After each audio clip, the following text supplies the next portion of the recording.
Hi, I'm Krutika, and today's conversation is with Kiara. She's a Gen Z fifth year medical student studying at Imperial College London, whose inspiration to enter the profession was in part influenced by watching Grey's Anatomy. I mean, you can't deny that TV shows do make doctors, surgeons, and clinicians look super sexy. I've always had massive admiration for people in the medical field, not just because they literally save lives, but because of the sheer grit, resilience, and perseverance that it takes to even get into the profession, let alone thrive in it. But Kiara isn't just an aspiring junior doctor. She's also built a social media following of nearly 10,000 people across Instagram and TikTok, where she shares her insights and advice as a med student. We explore her journey into medicine, the pressures and the realities of being a medic, and how social media has played a role in it all. There's so much to unpack in this conversation, and I can't wait for you to hear it, all from a young lady who has an exceptionally bright future ahead of her. Hello, Kiara, so great to have you on my podcast. How are you today? Good, happy to be here. Thank you for having me. I'm quite excited.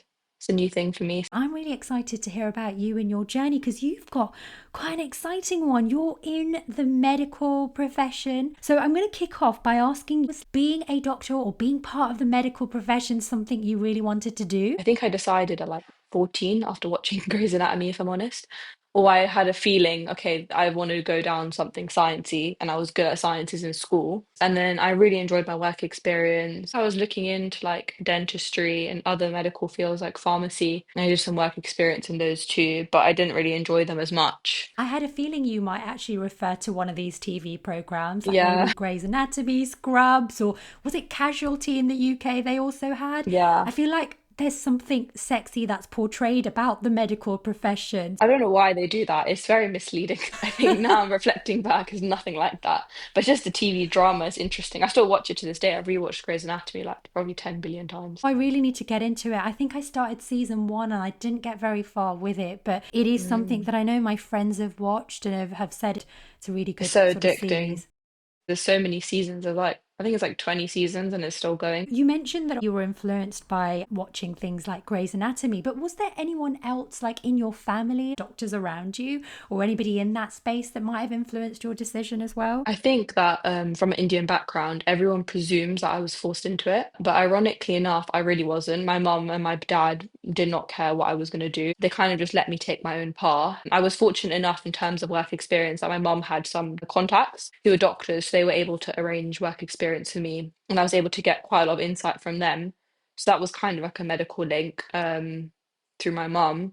But other than that, I didn't have any other doctors in the family. Where are you at currently in your medical journey? So I'm currently a fifth year medical student at Imperial College London. Normally, medical school is 5 years long, and that's like the basic legal requirement. And certain universities like Imperial and UCL, they require you to do a compulsory extra research year.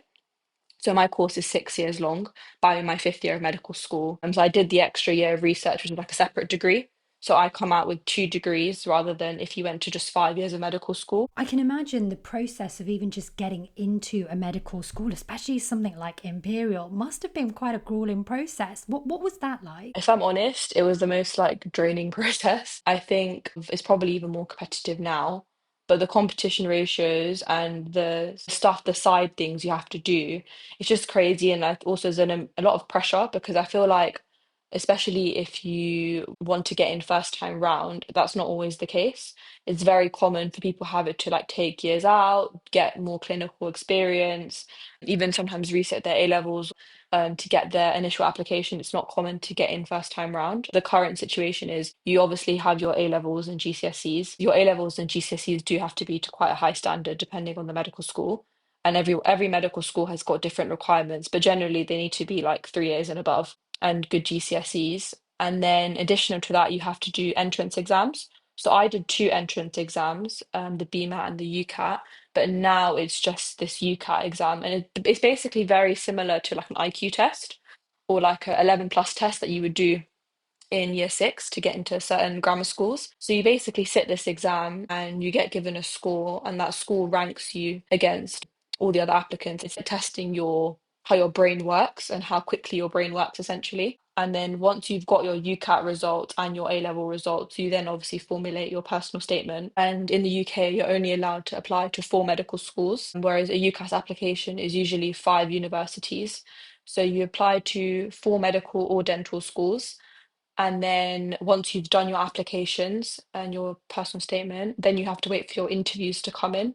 And then once you do your interview, then you're able to see if you get an offer or not. So it's quite a long process. And also, just to even get that interview, you require to do additional steps like work experience, which can be quite difficult to get if you don't know someone. So unfortunately, they do say if you're coming from a low income or if you're coming from a background where you don't know any medical professionals, it can be quite difficult to get that initial experience, which is what a lot of students find. And I think that's why a lot of universities are trying to do like widening participation parts of the degree. Because if you don't know anyone to give you that experience, it's literally virtually impossible to like email a hospital to get hospital experience because of different like legalities of having like a child there, obviously. That does sound like quite a grueling process. And you mentioned the word pressure as well with the whole interview aspect side of things. I mean, you would have been what, as young as 18 years old? So I think the reason why you feel a lot of pressure is all of this is put on you at quite a young age. Normally, most medical students are deciding again at quite a young age. They're deciding usually at the age of 16 if they or 17 if they want to do medicine. I remember I went on one of those, like a course, and it taught me how to do like different interview prep stuff because my school was a state school. I think if you were to go to a grammar school and they had like specific teachers that they had hired or specific people that would help them through the interview process. Obviously, that depends on the school you go to. But definitely there's an unfair comparison. I'm not sure about other universities, but at like my university, majority of students are grammar school or private school students. There's not many state school students at all, and there's a lot of people who've gone like specific private schools. I think there's at least 15 medics in my year that have come from that one private like secondary school.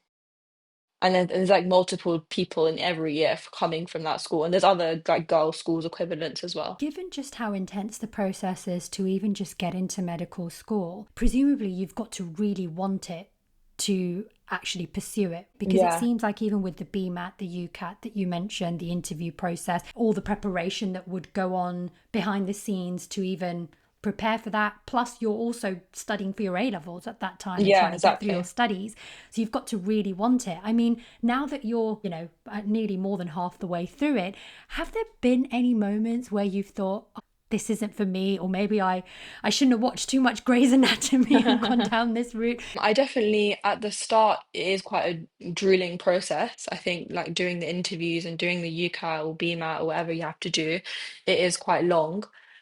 But I think, again, it depends how much you want it. And I think you have to weigh up. Lots of people have different cut-off points. Like, for example, for me, I always said I was like, if I don't get in first time round, I have to decide, is this something I would wait to do? If you don't get in first time round, you either have to then do another course or you go through do a different career path, or you try do another course and then you go into postgraduate medicine, which is even more competitive than undergraduate medicine. Or you could study abroad. People go to Bulgaria or they go to Europe to study. Or there are other universities in the UK that are like private universities. There's one private university in like near Milton Keynes, which the medical course is 4.5 years, but the fee is like an international fee. So you have to decide what route you want to go down. So I always said to myself, if I don't get in first time, I need to really think if I'd want to take a gap year because I'm not sure. I wasn't sure at that point if I wanted to do that because it's a long year and like to do nothing apart from like find a job is quite daunting as an 18-year-old. Luckily for me, I didn't have to actually go through that, thank God. But for a lot of people, that is the case. Well, firstly, congratulations on getting in first time round at what seems like a really competitive process. What did you feel when you got that acceptance letter? So I applied to 4 universities. I get a lot of messages on TikTok and stuff like that. Like, can you give me advice about medicine applications? And my advice has always been, if you really want to do medicine, you have to apply strategically.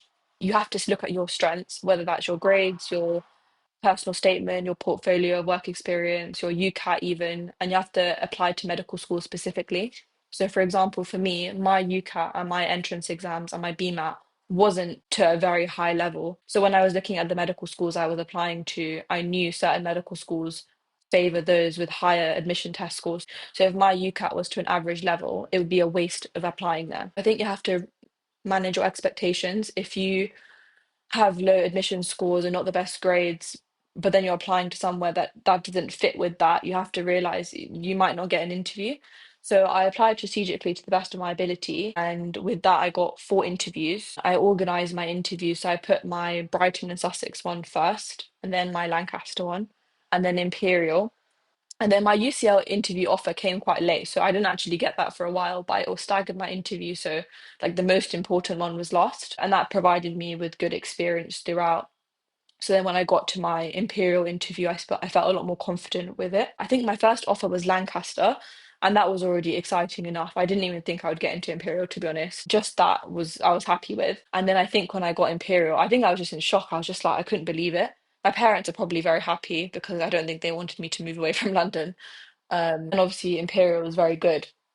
I think I was just in disbelief. I think even after the interview, I was just like, I'll try my best, but I don't think I'll get it. All you can do at the end of the day is try your best. It's almost like you set your expectations at a certain level that when those Yeah. expectations are almost exceeded, you were just elated. And thanks for all the advice that you've provided in terms of what others that might be thinking about pursuing this field might want to do in Mm. terms of just applying to universities. Now, you mentioned TikTok through that as well, which I do want to come on to talk about actually. But before we do, you're part of Generation Z, and you've grown up in a world where you're digital natives. Do you think that growing up in this generation where social media, fast moving trends, all of that plays such a part, that has influenced how you've approached where you study or even how you think about your future career in this space? Definitely. I would definitely think growing up with social media has changed the way I study and also the way I view my career. I personally see social media as such a tool.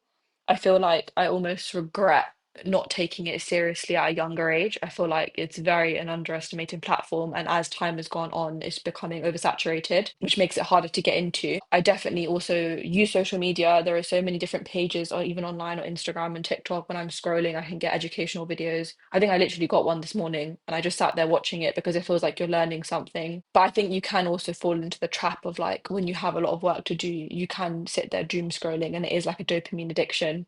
So I think it's important to also take time away from it as if you can. But at the same time, if you do like creating content and you do enjoy using social media in that way, it can be quite difficult to balance both. Because as you probably know, editing and making videos, it is very time consuming. And even taking video clips and doing stuff with them, it does take up a lot of your day. So it's just having the balance of being able to use both. And it depends how you're using it. If you're using it as a consumer, it's very different to using it as a creator. Yeah, as someone that started to use social media a bit more to try and create awareness of what I'm doing with this podcast, I kind of realized that as well. And I like how you've sort of said, it's what you're using the social media for. You mentioned the Mm, educational content, right? And that's something in a previous conversation I've had with some other Gen Zers we touched on as well, that what people often forget is that social media has enabled a whole generation of teachers where we can get mm. knowledge from personalities and individuals that we feel we could learn better with. But then there's also the balance to strike with, and you mentioned it, the doom scrolling. Right before we hit the record button, you mentioned you'd woken up at 6 o'clock and you'd spent a few hours Yeah, kind I of think scrolling. when I woke up, I did my TikTok scrolling early. So technically I was productive because I woke up earlier, but it's still doom scrolling for like good 2 hours. Now you obviously have quite a solid social media following, I think, across your TikTok and Instagram. Not that I was stalking, you've got like over 10,000, across the platforms, which to me is just amazing to even think that, that there's 10,000 people that are following an individual creator. How did that sort of come about? Was it intentional or did things just grow organically for you? I think it was slightly intentional and then slightly organic. Instagram was kind of more organic. I just used to enjoy taking photos. I think in like first year, it kind of grew. And I was living in London as well. So in my first 2 years of university, I lived in central London. So I was meeting loads of people, I'm making loads of different friends and things like that, just going out. So my social media grew from that.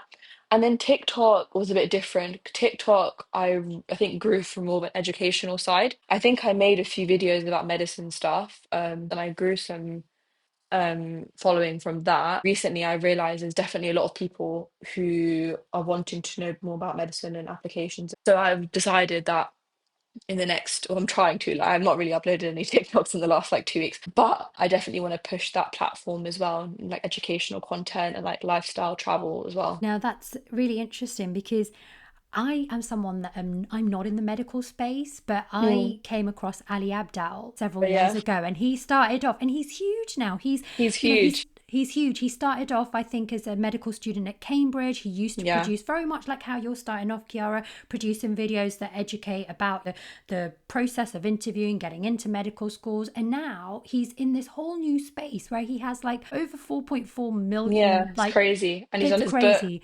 And he's got his book, and now he's totally moved away from medicine. I mean, I simply spotlight that because earlier you mentioned that you wish you'd started earlier, Mm. on these platforms. So I'm just trying to understand, is the vision that you're kind of using the knowledge and your experiences in the medical space to maybe hopefully one day not move out of it, but actually be your own business owner? Is that the sort of vision that you're I kind of do. seeing? When I say like I wish I started earlier, exactly like Ali Abdul, he started as a medical student. I think he hit it at the peak time.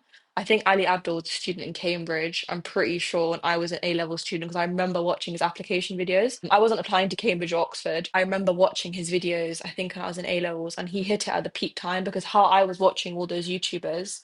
YouTube was obviously more big then than TikTok now. I think everyone's attention spans have gone a bit corrupt, so I think TikTok has definitely taken over. But I remember at that time watching his videos and watching all the same way if someone's viewing anyone else's now about application advice and UCAT and BMAT, and he was creating that whilst in medical school and then still ongoing making content, working as a junior doctor as well. Now he's super successful, written his book, and he's left medicine as well. That's a personal choice. I wouldn't say that I'm focusing on social media to leave medicine. I do enjoy medicine. Obviously, the medical field in the UK is a very interesting topic right now. And there's so much to say about that alone. I think a lot of people in our generation, as you say, Gen Z, I think no one wants to stick to one career path anymore. I think a lot of people in my generation recognize the importance of having a side hustle. In my opinion, anyways, from what I can see, people are quite driven to do multiple different things. I would echo that because I have noticed as well, you see it so much on social media now that people are trying to use these platforms to create additional revenue streams, which wasn't a Yeah, thing before. yeah. You've garnered over 10,000 followers across both your platforms. What's it been like connecting with people? I mean, you mentioned TikTok, you're doing more sort of videos to help others. How are you balancing that on top of the fact that you're also studying for your fifth year of medical school? Yeah, it definitely is a challenge. And I don't know how Ali Abdul did it. There are other YouTubers as well who are balancing medical school on top of having incredible social media followings. I don't know how they did it, but like the odd few that I do get in my TikTok messages, I do reply to them. Um, I think there's some that I haven't replied to yet because I was on holiday, but I do genuinely reply to them, and it's just people wanting advice, basically. It's just people wanting advice, or a lot of them saying, "Oh, I've got these grades, I've got this work experience. Like, do you think I'll get in? Do you think I'll get in?" It's a lot of like, what's the word? Like overthinking it, or they're good enough, they've got imposter syndrome already before. And a lot of medics tend to be they tend to be perfectionists. So if they see one flaw in their application, they kind of want someone to be like, no, you've got this. And it is quite like nice speaking to people and them saying, thank you for the advice. I appreciate you taking the time out to reply. And it is nice to speak to people. You mentioned imposter syndrome there that medical students might have when they're initially applying.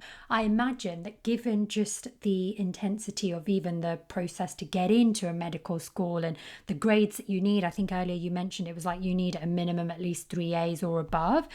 Have you yourself experienced any imposter syndrome? Would you consider yourself like a high achiever? 100%. I'm pretty sure every medic has experienced this. I probably still have imposter syndrome. I think also majority of medics are top performers in their school. So you're used to going into the exam knowing you're going to do well. And then going to a university level, especially in first year for me, and realizing I'm probably the smallest fish in this pond. You going from being top of the barrel to the bottom, it's a very big difference. It's easier to say than it is to be, but you shouldn't compare yourself to too many people because there's always going to be someone smarter than you. There's always going to be someone working harder. It's also very common for people to lie about the amount of work they're doing. And I've never understood why people feel the need to lie and pretend that they're passing without revising because we're all smart. We've all done the interview process. We've all got the grades. We all know the amount of content there is to cover.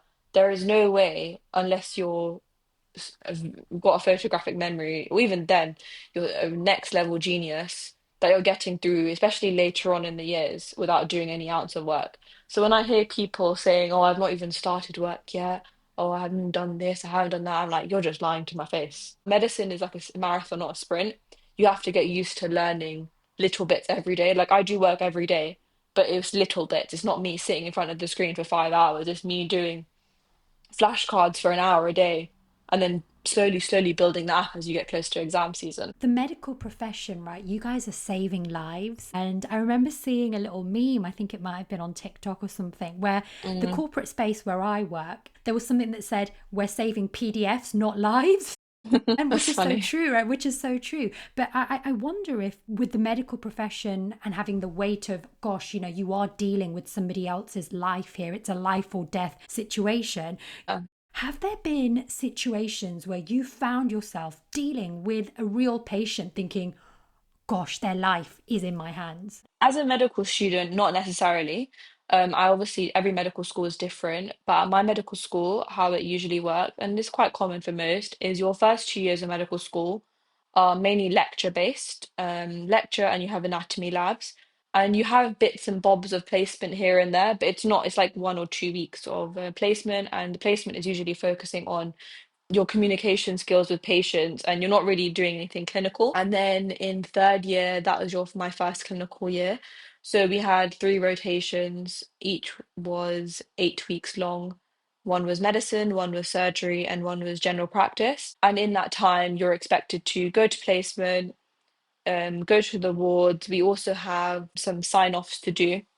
So the university will give you a list of sign-offs that they expect you to do in the hospital. So some of these tend to be procedures or doing examinations on patients, and then they expect you to do that on the patient and then get a supervising doctor to sign you off on them. As the time goes on, you're expected to deal with more clinical scenarios. So every placement is different. So this year I have a multitude of placements that range from the pediatric psychiatry and obs and gynae. I've also had A&E.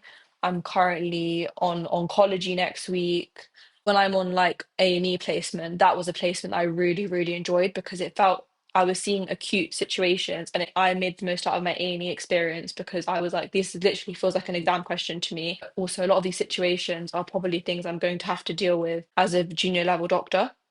And we had a multitude of sign-offs this year. So I think at this stage, you don't tend to feel like a life is in your hands, but there definitely are situations where you are involved as a medical person in a team. Not myself, but when I was on A&E, there was a student who was on the resus ward and she had to do CPR on someone in A&E. And I was gobsmacked. I was so surprised. We obviously know how to do it and we are trained how to do it, but at a medical student stage, you wouldn't expect that. You're not usually the first line of call. Obviously, there are qualified people in the hospital that are making these decisions. What I want to also ask is, when you're in the medical profession and obviously you're dealing with humans and their health and various conditions, I imagine sometimes it must be difficult to detach from the emotional aspect of it. Have you ever found yourself in a situation where your emotions are getting involved? We do have lectures, and we do have, since first year, we've had lots of different ethics lectures, we call them, or just general lectures about communication and how to deal with tough situations and breaking bad news. We've had lectures like that throughout. And I think the way our placements are, you kind of get exposed to them at the right stages. In first year and second year, I'm not going to be exposed to someone being told that they have cancer or something like that. It's quite intense for a first or second year medical student. But as time goes on, and through your placements, you do see more and you do learn more, and the intensity of those ethics lectures and the kind of situations that they bring up to us, they change. We have a lot of communication sessions where they bring actors in and they give you scenarios to help you deal with hard situations and tough patients. Like when I was in A&E, there were plenty of patients who obviously angry about the long waiting times, and you kind of just have to deal with it. And as you go along through medical school, you learn how to deal with it at appropriate level. There's a reason probably why we had A&E placement in fifth year. We wouldn't be doing something like that in second year or third year because we probably wouldn't be prepared for it. I was going to ask you also about the point you said earlier that I think you mentioned it just in passing, that the state of the NHS in the UK, that's a whole story in and of itself. And you worked in the A&E department, which I guess in my mind, it feels like one of the most busiest Mm. departments you could be working for. And you also alluded to the long waiting times. Working in the A&E department and getting that exposure, was there anything in particular that frustrated you being in the midst of all of that? I think there's so much to go on about the state of the NHS. I don't even know where to start. I think it's just the broken system. So a lot of the patients there obviously couldn't go to the GP. They felt they needed to come to A&E. A lot of them had ongoing medical problems that they thought they should go to the A&E for. A lot of them, obviously, people there are who need immediate medical care, and it's just the level of people that are coming through the doors, unfortunately, and the staffing levels within A&E is not sufficient. And I think it depends on the hospital you're at, and it depends on each day. There are some days when I was on A&E and at my hospital, we were required to do a night shift, two night shifts. So I noticed during those two night shifts and when I was on late shifts, there was a period of time where the A&E waiting time just like skyrocketed. But I'm not really sure how the hospital infrastructure works and all the logistics that organize the A&E. So I'm not really sure how that'd get fixed. But I think it's just general understaffing and probably patients having to go to the A&E rather than their GP because of the problems with the GP waiting times as well. So, What is the solution for this is the big $1 million question, right? yeah. You also mentioned night shifts that you did when you were at A&E, and something that always strikes me as just incredible with doctors is the night shifts they have to work and having to be on Mm. alert and deal with life-changing health related aspects for individuals. When you were on your night shift specifically, how did you manage that? Did that affect your performance in the workplace? Yeah, so I think I can't speak for the night shifts as a doctor. I think as a medical student, we don't usually do night shifts at all. So when they said we had to do that, at first I was like, oh no, really do not want to do this. But after actually doing it, I'm really glad that I had the opportunity to do it because the reality is, as a doctor working in the NHS, especially at junior level, you're going to have to be doing on-calls and night shifts. And it was definitely interesting to see the way the doctors would be working, especially at late hours at night, and how different areas of the hospital would work at late points of the night. I had two in a row, which is nothing compared to what actual doctors do. Normally they have like three or four, and then they'll have a few days off, and they'll have like back-to-back nights for weeks. So your sleeping system kind of adjusts. But I do think when I was there, the first night shift I was quite excited for, and I think it's just a bit of excitement with A&E because as a medical student in A&E, I think you have the opportunity to do quite a lot, especially because I was at quite a busy A&E. So there was so much going on. But I think towards the end of the second night shift, I definitely could feel it. I was starting to get very tired. I was getting lethargic. I didn't really want to do anything. I can't imagine having to like wake up at some point of night if something serious goes on. But I think it's just kind of you adjust to it. Like I remember the first night shift, it was like 6:30 in the morning at this point. I was in A&E and a patient came in who had been stabbed. That was quite an interesting situation. I immediately perked up and I became awake because I wanted to see what was going on. I was in resus with that patient and the nurse, whilst the other doctor was trying to ascertain the history.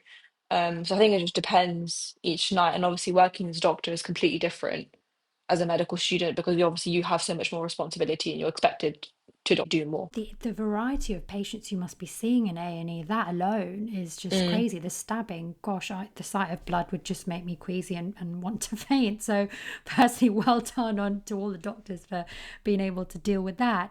We hear a lot about like AI and technology in the news at the Hmm. moment, and there are certain professions and certain jobs where it's like, oh, AI is going to take over, and that these jobs won't exist.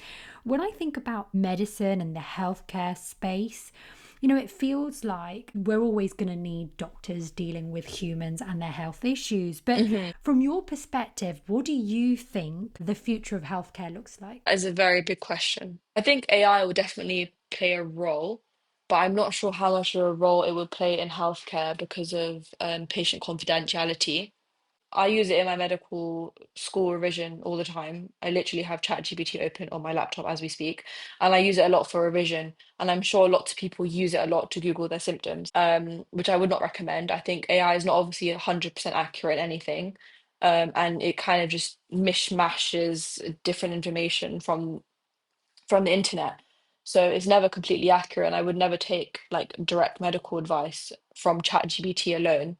But I think in terms of like hospitals and general practice, I think a lot of people, patients will use it, but I'm not sure how it would fit into like the working situation of the NHS. I think it's too early on at the moment to envision that because it's so new and things are still developing within it as well. You know, the point you mentioned about Googling symptoms or even using ChatGPT, I had a bit of a giggle to myself because when I have certain symptoms, I do find myself Googling Yeah. and it always leads to cancer. And I'm like, oh no, this is not what I want to see. So, yeah, and thank you for candidly sharing that. Obviously, this is a big question. And, you know, it was just a way of just seeing what your view or take on it. Mm. And now, just to sort of wrap up, if you could talk to your younger self starting out on this journey, what would you say or what advice would you offer? The main thing I would tell myself is everything happens for a reason and easier said than done, but try not to overthink the reasons for everything. Some things you have to just let play out. And my final question to all guests is always, what journey are you on right now? That's a good question. I like the theme of the question. The journey I am on now is just getting to the end of my degree. It's been a long 5 years and it's just a year left. I just need to push through. And the next year is probably going to be one of the hardest years. So I need to get through it and finally get to the end of it. It's been a long time. I've been waiting to finish. Amazing. Thank you so much, Kiara, for joining me on this conversation. Thank you.